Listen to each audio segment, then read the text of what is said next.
الحقوا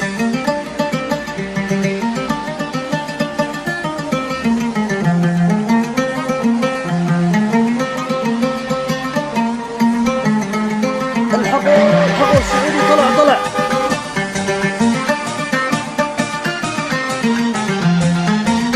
حنيني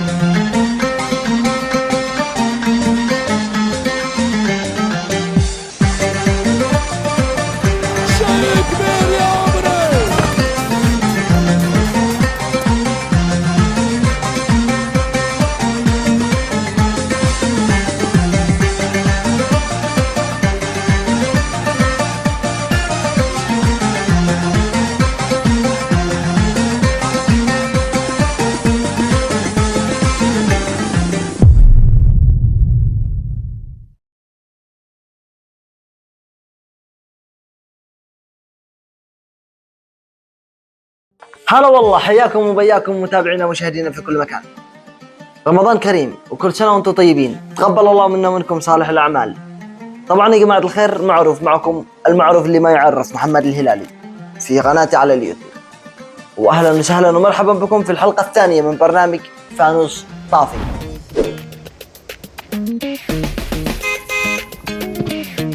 طبعا يا جماعة الخير، كلنا نعرف أن اليمن فيها كمية مشاكل هائلة جدا، وأن المواطن اليمني مشاكله كثيرة لا تعد ولا تحصى، وما فيش لها حلول أصلا. حلو جدا. فاليوم نتكلم عن مشكلة عظمى، مشكلة هي اللي همشت البلاد، والمشكلة هذه هي اللي حطمت الأجيال، والمشكلة هذه هي اللي لازم نهتم فيها أولا. مشكلة المعلم السفري. أيوة، المعلم السفري. خلونا نشوف الواضع ونرجع لكم. قبل الأزمة اليمنية والحرب كان هناك 1,000,000 طفل يمني بسن الدراسة خارج نطاق التعليم، وبعد الأزمة اليمنية تضاعف العدد إلى 2,200,000 طفل بعمر الدراسة هم خارج نطاق التعليم. راتب المدرس في اليمن في بعض الأماكن 80,000، والكيس الرز ب90,000. في موضوع آخر وتزامنا مع اليوم العالمي للمعلم في 5 من أكتوبر، عبر معلمون يمنيون عن استيائهم من الحال المتدهور الذي وصل إليه المعلم خلال الأعوام الأخيرة بفعل الحرب. على هذا النحو يقف المعلمون هنا في محافظة لحج لاستلام مرتباتهم. أروح أدرس الصباح، والله العظيم أدرس الصباح بطن فارغ والله، من الساعة 8 للساعة 12 تروح نهم ايش ناكل قهرنا. كل دول العالم تحترم هذا المعلم إلا عندنا هنا في اليمن، فالمعلم حقه مهضوم، حقوقه مسلوبة. ومع كل هذا المعلمين مستمرين في أداء الرسالة. مشكلتنا مع التعليم في اليمن يا جماعة الخير مشكلة كبيرة جدا. لا المعلم مستفيد ومحصل راتب، ولا برضو الطالب مستفيد ومحصل معلومات، ولا احنا مستفيدين، ولا الدولة مستفيدة مننا، ولا حد مستفيد من الثاني، ولا حول ولا قوة إلا بالله. اي والله. طبعا يا جماعة الخير، راتب المعلم اليمني 80,000 ريال يمني، يعني ما يقارب 50 دولار. حلو. طيب هذه 80 ايش بيسوي فيها المعلم؟ إذا كان الكيس الرز سعره 90,000، طيب الحين 80 هذه إيش بتجي فيها؟ كيس ل 10,000، يعني عاد يروح يتسلف 10,000 عشان يشتري كيس رز. المعلم طبعا. حلو. هذا إذا قرر إنه يكون فطوره وغداه وعشاه رز فقط، ما يشرب موية، لا موية صايمين. حلو. بدون عشاء، بدون رز بس. طيب أنا مستغرب يا جماعة الخير، كيف يقضوا أوقاتهم المعلمين اليمنيين، وكيف يجزعوا أوقاتهم، وكيف تمشي عليهم الأيام وهم على الحديدة، واحتمال بيبيعوا الحديدة. بين الساعة وقتها قالوا قولوا لا إله إلا الله، ارحموا المواطن، معنا عتبوا المواطن يجي. والمسؤولين أين المسؤولون؟ سؤال لم يجد الإجابة بعد. اللي قدامك هذا اللي راتبي مش موجود، راتبي الآن 100 سعودي، يعني 54,000، وهذا الراتب مش موجود. نحن الآن مش بحاجة لفتح حدائق وفتح تصيح قصور وتصيح مش عارف ايش، يا أخي الشعب ميت. اي والله بلادنا وصلت يا جماعة الخير الوضع عافية، خلاص وصلنا احنا لطريق مسدود، وصلنا لطريق ما فيش لها مفاتيح ولا لها أبواب.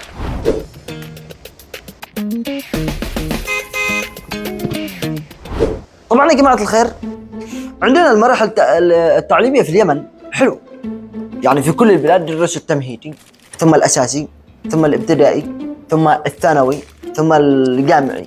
حلو، صارت 5 مراحل. عندنا في اليمن ندرس التمهيدي، ندرس الابتدائي، ثم الأساسي، ثم الثانوي، ثم السعودية. ما في أي مجال، خلص مدرستك روح اشتغل بنشري أو زينة سيارات أو من هذه الشغلات. أعرف كم من شخص يا جماعة الخير درسوا والله الأمانة وكانوا ناس شطار، يعني خلصوا دراستهم ما في وظائف. طيب وش الفائدة؟ وراحوا على السعودية. في واحد يشتغل معنا احنا ببنشري الله يعين. بس والله يا جماعة الخير مدرسين بلا رواتب، ايش صرفوا لهم؟ هذا لو صح الله اعلم انا، بس لو صح هذه كارثة والله. ايش راحوا صرفوا للمدرسين بالله توقعوا؟ شوف قطايف ايش يسوي المدرس بقطيفة؟ يعني المدرس يعني ايش تقول؟ يعني يخرجوا يشحتوا بيفرشوها ويشحتوا او ايش؟ او للمدرسات يفتحوا علامة يعني بيفرشوا قطايف يا ابن الحلال. يعني مشكلة عظمى يا جماعة الخير، القطيفة ما مش مستفيدين منها، فأتمنى أنكم تسحبوا القطايف وتعطوهم قيمتهم وكثر الله خيركم. بس وعاد المشكلة يا جماعة الخير، عاد في بعض المعلمين بيعلموا بالمدارس وبيدفعوهم فلوس من جيبهم للمدرسة. كيف؟ أنا مش فاهم كيف يدرسوا. شوفوا كيف يقول لك في مدرس رسمي راتبه 60,000، راح للمدير اعتذر من المدير، قال أنا ما أقدر أواصل بهذا الراتب، أنا حصلت لي شغلة بطلب لي الله وأنتم دبروا أنفسكم بدالي مدرس ثاني. قال المدير لا، جيب بديل ونعطيه راتبك. قال أوكي. شاب من الشباب ذا الجديد المتحمسين وراح درس بداله شهر شهرين، البديل شاف 60 ما تخارجه، راح للمدير قال أنا ما يخارجني هذا 60، زيدوني 40 أقل شيء ولا 60 وأمشي معكم. المدير اتصل على الموظف الرسمي قال البديل حقك ما هو مقتنع بالراتبك 60. قال له طيب أنا وش أسوي لك؟ الموظف الرسمي قال دعمه كل شهر حول له أقل شيء 40,000 لازم علشان يواصل يغطي بداله. ألا ولا لا لا لا لا لا وارحبي يا جنازة فوق الأموال. أقول لك الرجال مش معه راتب، مش مخارج مع 60,000. قالوا له اشتغل معنا، قال مش مخارج معكم 60,000. جاب واحد سلامات يا أخواني مالكم خبطكم الرجال علينا،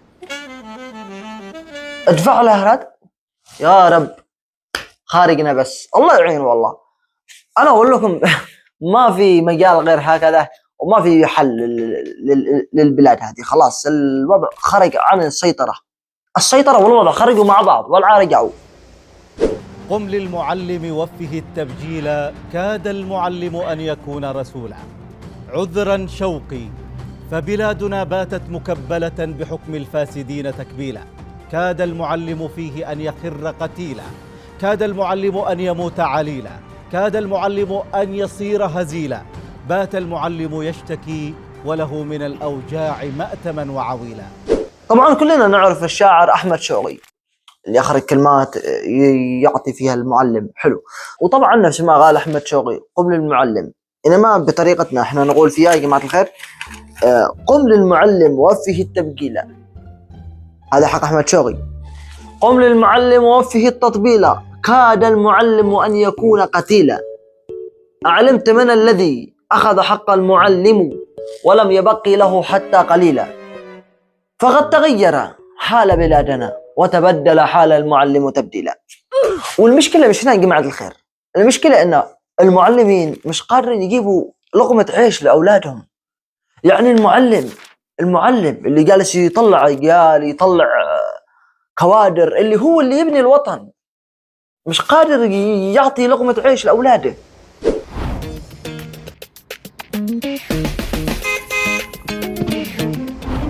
حتى الطلاب يا جماعة الخير، طلاب المدارس ما شاء الله ما شاء الله واو تحفة. يعني تحصل الأستاذ يلا يجي يشرح عشان يلا يمشي حاله حلو، والأستاذ يعطي الدرس من جهده من قلبه يطلع الشرح. الطالب صاحب الصف الاخير تحصل جالس يلعب ببجي. قابلني روم يا الحبيب. حبايبي الله يسعدكم، قدروا المعلم، قدروا المعلم، والا قولوا له يا معلم لا تكيش يا اخي، خلوه يجلس. ايوه يجلس. فاطمة براسي ما تجي